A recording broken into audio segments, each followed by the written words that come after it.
মৰমৰ ছাত্ৰ-ছাত্ৰীসকল আজি এই ভিডিঅ'টোলৈ তোমালোকক স্বাগতম জনাইছো। আমি আলোচনা কৰি আছো চতুৰ্থ শ্ৰেণীৰ গণিতৰ ৮ নং পাঠ হৰণ নামৰ পাঠটি। আমি পাঠটি আলোচনা কৰি আহি পাঠটিৰ শেষৰ পৃষ্ঠা পাইছোহি ৮৭ নম্বৰ পৃষ্ঠা। ইতিমধ্যে আমি ইয়াৰ আগৰ ভিডিঅ'ত ইয়াত যে আছে কুৱেশ্যন নম্বৰ 3 আমি ইয়ালৈকে আলোচনা কৰিছো। গতিকে আজি চোৱা ৪ নম্বৰটো কি আছে আমি চাওঁ। তিনিটা নাৰিকলৰ দাম ৯৬ টকা হলে এটা নাৰিকলৰ দাম কিমান? ১৬০ টকাত কিমানটা নাৰিকল কিনিব পাৰিব? চোৱা তিনিটা নাৰিকলৰ দাম দিয়া আছে ৯৬ টকা। আমি এটা নাৰিকলৰ দাম উলিয়াব লাগিলে ৩ৰে ৯৬ হৰণ কৰিব লাগিব, তেতিয়া আমি এটা নাৰিকলৰ দাম পাম। তাৰ পাছত আমি ১৬০ টকাত কিমানটা নাৰিকল কিনিব পাৰি আমি সেইখিনিও উলিয়াই ল'ম। গতিকে তোমালোকে গণিতটো বহীত এইদৰে পাতি ল'বা। তিনিটা নাৰিকলৰ দাম সমান ৯৬ টকা এইটো কিতাপত দিয়া আছে। গতিকে আমি এটা নাৰিকলৰ দাম উলিয়াব লাগিব। গতিকে কি লিখিম? এটাকে এটা নাৰিকলৰ দাম সমান এইটো 96 আছে হয়নে? ৯৬ আছে, ৯৬ এই ৩ৰে হৰণ দিব লাগিব। ইমান টকা ৯৬ ৩ৰে হৰণ কৰা। আমি হৰণ গণিত কেনেকৈ কৰে আমি আগতে আলোচনা কৰিছো। ইয়াত ৩ আছে, ইয়াত ৯ আছে। ৩ৰে ৯ হৰণ কৰিলে কেইবাৰ যাব? ৩বাৰ যাব। ৩ ৩ গুণ ৯। এতিয়া ৯ৰ পৰা ৯ বিয়োগ কৰা ০ হ'ব। আমি ০টো নিলিখো, ইয়াতে ৬টো নমাই ন ৬ হ'ল। ৩ৰে ৬ হৰণ কৰিলে দুবাৰ যাব। ৩ ২ গুণ ৬ আৰু ৬ৰ পৰা ৬ বিয়োগ কৰিলে আমি ০ই পাম। গতিকে আমি ভাগফল কি পালো? ৩২ পালো। অৰ্থাৎ এটা নাৰিকলৰ দাম আমি কিমান পালো? ৩২ পালো। কাৰণ ৩ৰে ৯৬ হৰণ কৰোঁতে আমি যেহেতু ৩২ পালো, গতিকে এইটো ৩২ টকা হ'ব। আমি এটা নাৰিকলৰ দাম পালো। তোমালোকৰ প্ৰশ্নটোত আৰু কি সুধিছে চোৱা। ১৬০ টকাত কিমানটা নাৰিকল কিনিব পাৰিব? এটা নাৰিকলৰ দাম যদি ৩২ টকা হয় তেতিয়াহ'লে অৰ্থাৎ ৩২ টকাৰে এটা নাৰিকল কিনিব পাৰি। তেতিয়াহ'লে ১৬০ টকাত কিমানটা নাৰিকল কিনিব পাৰিম আমি? এই ৩২ৰে ১৬০ হৰণ দিব লাগিব। ইয়াত লিখিবা আকৌ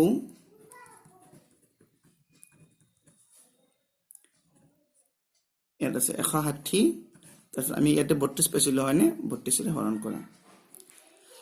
এতিয়া চোৱা ইয়াত দুটা অংক আছে ৩ ২। এই দুটা অংক মিলি ইয়াত ৩২ হৈছে। ইয়াত দুটা অংক, ইয়াত প্ৰথম দুটা অংক চোৱা ১৬। ১ আৰু ৬ মিলি ১৬ হৈছে।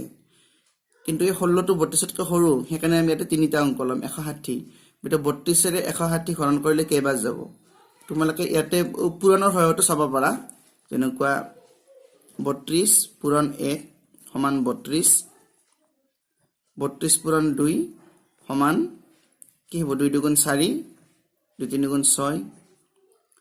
৩২ পূৰণ ৩ সমান ৩ ২ গুণ ৬, ৩ ৩ গুণ ৯। ৩২ পূৰণ ৪, ৪ ২ গুণ ৮, ৪ ৩ গুণ ১২। ৩২ পূৰণ ৫ সমান কিমান হ'ব? ৫ ২ গুণ ১০ৰ ০, হাতত থাকিল ১। ৫ ৩ গুণ ১৫, ১৫কে ১৬। অৰ্থাৎ আমি ১৬০ পালোনে? তাৰমানে ৩২ৰ লগত ৫ পূৰণ কৰিলে ১৬০ হয়। গতিকে আমি ইয়াতে ৫ বাৰ দিম। ৩২ ৫ গুণ ১৬০। ১৬০ৰ পৰা ১৬০ গ'লে ০ হ'ব। গতিকে আমি ৫ বাৰ পালো। অৰ্থাৎ ১৬০ টকাত আমি ৫টা নাৰিকল কিনিব পাৰিম। ইয়াত লিখিবা এতেকে ১৬০ টকাত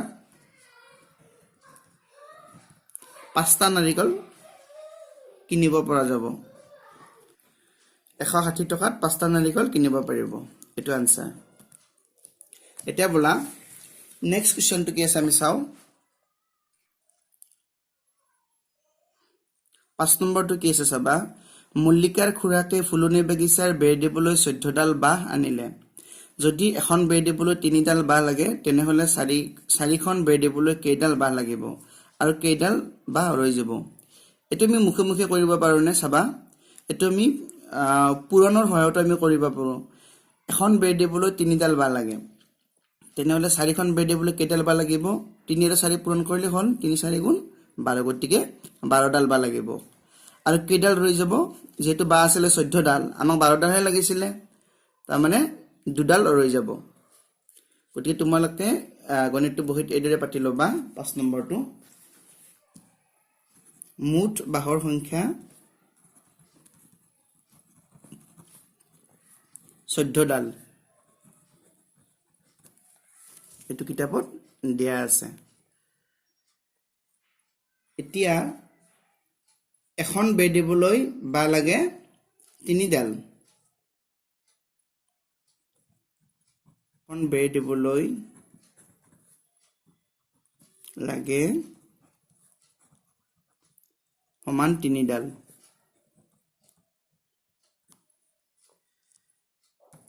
এতেকে আমি কি লিখিব পাৰিম 4খন বেৰ দিবলৈ লাগে 4খন লিখিব পাৰিবা 4খন বেৰ দিবলৈ লাগে সমান 3 লগত 4 পূৰণ দিয়া এবাৰ আমি পূৰণৰ সহায়তে কৰিলো 3 পূৰণ 4 ইমান ডাল সমান আমি কিমান পাম 12ডাল বা আছিল 14ডাল আকৌ 12ডাল হে লাগিলে আমাক 4খন বেৰ দিবলৈ গতিকে 2ডাল ৰৈ যাব এতিয়া লিখিব পাৰিবা এতেকে ৰৈ যোৱা বাহৰ সংখ্যা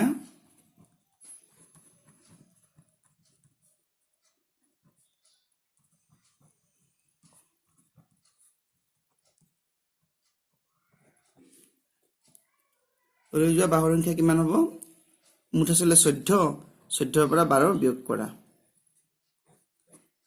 বিয়োগ কৰিলে আমি কিমান পাম ইমান ডাল লিখিবা 2 পাম 2ডাল অৰ্থাৎ 2ডাল বা ৰৈ যাব এটো আনসাৰ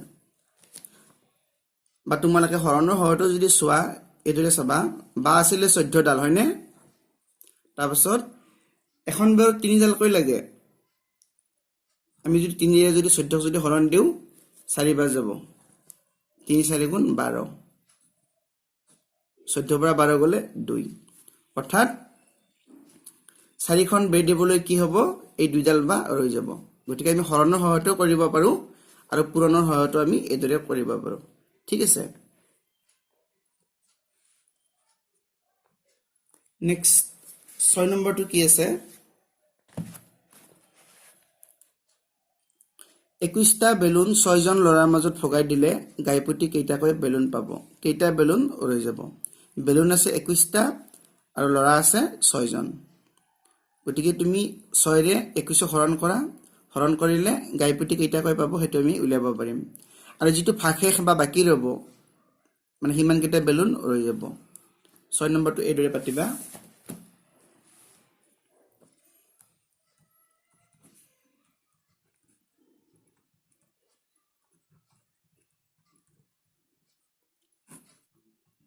মুঠ বেলুন কিমানটা 21টা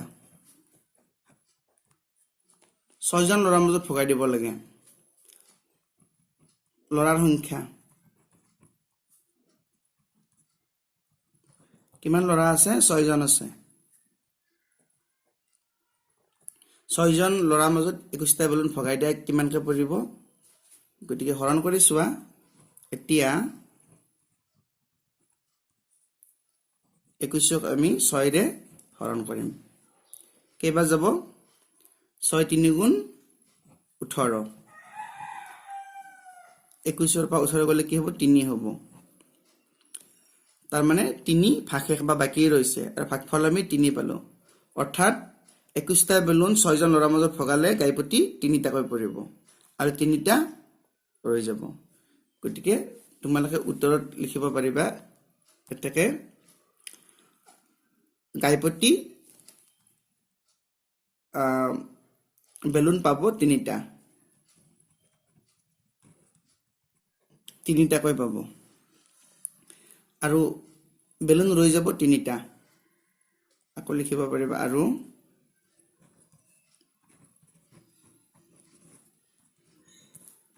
বেলুন ৰৈ যাব সমান 3টা